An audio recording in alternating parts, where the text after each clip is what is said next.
Hello tout le monde, aujourd'hui je vais vous parler de American Sniper de Clint Eastwood avec Bradley Cooper et Sienna Miller. Pour le pitch, cowboy originaire de Texas, Chris Kyle décide de s'engager dans l'armée américaine à la suite des attentats des ambassades américaines en Afrique en 1998. Il intègre les US Navy SEALs, l'élite de l'armée américaine, autant que tireur d'élite, un sniper. Donc il a développé en pratiquant la chasse avec son père en étant petit. On suit ainsi le parcours du jeune Chris durant 4 missions en Irak, la relation tourmentée avec sa femme, son baptême de feu, lors duquel il tue un enfant, la naissance de ses propres enfants, et enfin le duel qu'il livre contre un sniper irakien. Alors, un petit peu autour du film. Chris Kyle est connu comme étant le sniper le plus meurtrier de l'histoire de l'armée américaine, avec plus de 255 victimes revendiquées par lui-même. Ses camarades lui ont attribué le surnom de légende, tellement le mythe créé autour de lui fut important dans l'armée américaine. En contrepartie, les Irakiens l'ont surnommé le diable de Ramadi et ont même mis sa tête à prix pour 180 000 dollars. Et enfin, avant d'atterrir dans les mains de Clint Eastwood, le film fut d'abord proposé à David O. Russell et Steven Spielberg, qui le refusa pour une question de budget. Alors, tout d'abord au niveau du casting, Bradley Cooper est juste méconnaissable.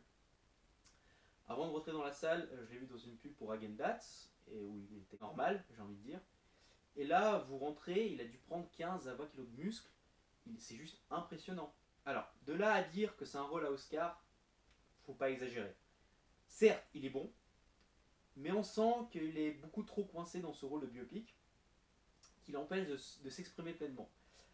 C'est un peu comme le rôle de DiCaprio dans le film J. Edgar, un autre biopic de Clint Eastwood. On voyait que Léo faisait son maximum, mais qu'il était bas maître de son film. Par contre, je pense que le fait d'avoir travaillé pour Eastwood va lui ouvrir beaucoup de portes. On voit que depuis 2009, ce qui fait 6 ans, c'est rien du tout. Il a fait beaucoup de chemin, il a su se diversifier. Il a joué aussi bien dans des comédies que dans des films d'action, des drames, des biopics. Donc c'est quelqu'un qui va aller vraiment très loin. Je pense il va continuer à travailler avec les plus grands. Et que finalement il va finir par avoir sa petite statuette dorée avant ses 50 ans.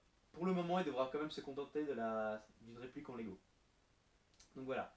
Le reste du casting est cependant un peu laissé de côté. Sienna Miller, qui interprète la femme de Kyle, lui ressemble comme deux gouttes d'eau. C'est vraiment un très bon choix de casting, j'ai trouvé. Mais très peu exploité, voire sous-exploité totalement. Je ne parle même pas du reste du casting qui fait presque office de caméo pour tout le monde. On voit les gens 2 secondes et ils repartent. En plus, c'est des acteurs pas connus. Ce qui est vraiment dommage parce que j'aurais vraiment apprécié que on voit Chris Kyle interagir avec beaucoup de personnages, d'autres personnages, pour exploiter sa relation familiale avec ses amis, comment est-ce qu'il se comporte en vie civile, quoi. Et c'est très peu utilisé, j'ai trouvé. Alors, pour la réalisation, je vais vous avouer tout de suite, je ne suis pas fan de Clint Eastwood. Aussi bien ni acteur, ni comme réalisateur. Je trouve que si on a vu un de ses films, on les a tous vus, ils se ressemblent. C'est ce manque de variété que j'ai toujours reproché à la filmographie de Eastwood. Après, je ne dis pas qu'il est mauvais. Loin de là, il fait partie de ces grands réalisateurs hollywoodiens qui a inspiré une génération de nouveaux talents. Mais voilà, je ne fais pas partie de ces gens qui vont courir voir un film juste parce que vous avez Eastwood écrit au-dessus. Mais ça ne m'empêche pas d'avoir beaucoup de respect pour lui, beaucoup d'admiration aussi. Il faut aussi savoir que Eastwood est un républicain confirmé. Peut-être certains d'entre vous se souviennent de sa prestation pitoyable et lamentable à l'Institut républicaine de 2012. Et surtout, Chris Kyle est un héros controversé. Pourquoi? Parce que bien qu'il accomplit des actes héroïques, certains de ses propos ont pu en choquer plus d'un. On le voit un petit peu notamment dans le film lorsqu'il traite des Irakiens de sauvages, ou encore que les États-Unis doivent purifier ce pays. Donc il s'est rentré un petit peu en tête cette sorte de mission sainte, comme un croisé, qu'il a de libérer le pays et de protéger ses camarades. De ce fait, le film adopte pleinement son point de vue, celui de son livre. On le voit d'ailleurs très bien dès le début, lorsque au tout début du film, il tue un enfant de 8 ans à peu près, et pour le rassurer, son supérieur lui dit: tu n'as pas tué un enfant, tu viens de sauver la vie de DJI, d'un terroriste.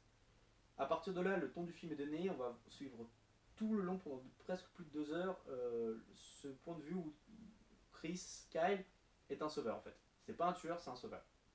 Ce qui est un peu dommage. Et c'est ce que je reproche le plus au film. Eastwood adapte la biographie avec l'aide de la veuve de Kyle, qui pour l'anecdote, a prêté les affaires et surtout les casquettes de son mari à Bradley Cooper pour qu'il s'imprègne du rôle à fond. Et à cause de ça, je trouve que le film rate l'essentiel de son message, à savoir dénoncer les traumatismes psychologiques subis par les militaires lors des conflits. L'essentiel du film se déroule en Irak, du coup on voit très peu de passages de sa vie d'avant la guerre, 5-10 minutes, grand max. En dehors de celle-ci, c'est vraiment quelques petits passages vraiment très, très précis, la naissance de son enfant, son mariage, et tout de suite après on repart en Irak. Et après la fin du film, on voit 10 minutes de sa vie, pam, c'est son décès et son enterrement et le générique.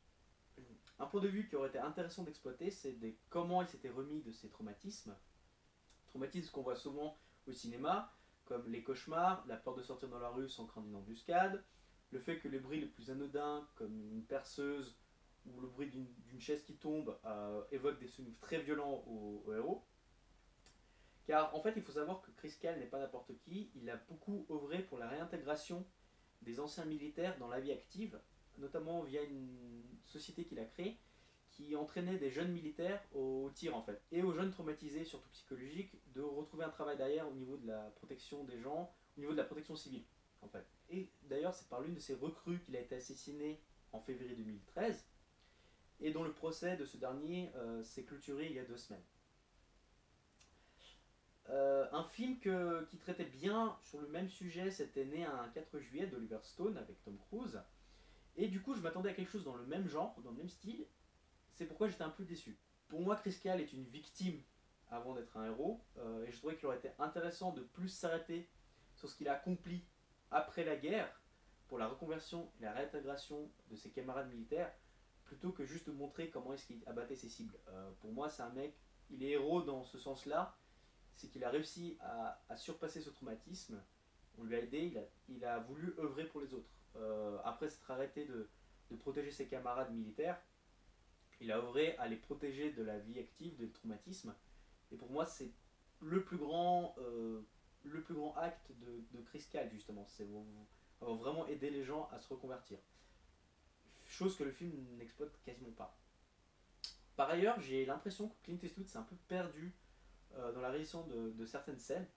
On a l'impression qu'il voulait tester de nouvelles choses, mais qu'il n'est pas allé au bout de son idée. Surtout au niveau de certaines prises de vue, notamment l'une des dernières scènes où on le voit, il a une balle qui part de son fusil pour atteindre sa cible. On voit le départ de la balle et on voit juste sa cible qui crève. Enfin, on voit une scène de tache de sang qui est projetée sur le mur et plus rien. Et en fait, on ne comprend pas pourquoi il y a cette scène avec la balle qui part. Un peu comme dans Wanted, mais encore dans Wanted, on suivait la balle de A à Z. Et là, on voit juste le départ de la balle et plus rien. Donc ça fait un peu de tâche, j'ai trouvé, dans le reste, parce que la réalisation n'est pas encore trop dégueulasse, elle est même très bonne. Mais voilà, vous avez certaines scènes où on ne comprend pas ce qu'ils foutent là-dedans. Pareil, vous avez des points de vue aériens qui, qui, qui sentent la CGI à plein nez. Vous avez des voitures qui ont été incrustées en CGI qui sont vraiment très mal faites et je comprends vraiment pas pourquoi, qu'est-ce qu'elles foutent là. Je trouve que c'est dommage. C'est très dommage, ça nuit un petit peu à la visibilité du film. Donc voilà, je donne une note de 7 sur 10 au film, car même s'il est très bon, Eastwood était un mauvais choix de réalisateur pour ce film-là, en tout cas. Il prend beaucoup trop parti et s'attarde à montrer ce qui se passe au bout du fusil et non pas de l'homme qui est derrière en fait. Mais voilà, c'est pas son meilleur film, je trouve. Voilà, merci beaucoup et à la prochaine.